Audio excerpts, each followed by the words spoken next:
had the representative present was presented time and time again, and it's an important and valid argument.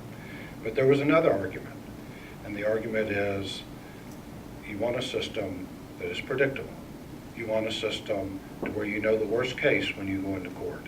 You want a system that puts reasonable limits on jury awards, but at the same time makes sure that victims who are legitimately injured are compensated. And the legislature was struggling to find that system. Now, on the caps issue, I recently presented to an organization. Mississippi was one of the first states with caps. I think Texas had them in California. Now there are 38 states with caps. It is really the norm. If you don't have caps, you're not competitive, as far as, especially in the medical field, a little bit less in the general business. But here's the important thing. That debate was taken to the people of Mississippi in 2003. There were two big issues, the budget and tort reform. Governor Barber and Lieutenant Governor Tuck were on the side of we needed to go forward with more tort reform.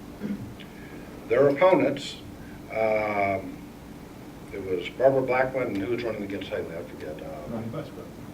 Ronnie Musgrove, took the opposite tack. They said, what we have done is sufficient. And the people of Mississippi came down strongly on the side that we needed to take it further. And ultimately, the legislature follows the people.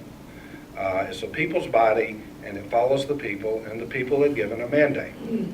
So as a result, in the regular session that year, the Senate passed it several times. The House leadership would not allow it to come up. But the House leadership had a losing hand because the people were against them.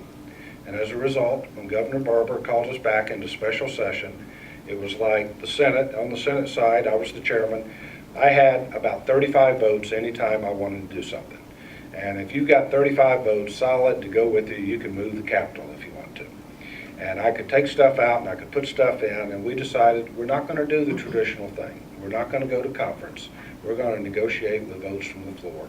We went back and forth, and the Senate was basically the hammer, and some very strong Republicans and conservative Democrats on the House side were the anvil that forged that bill.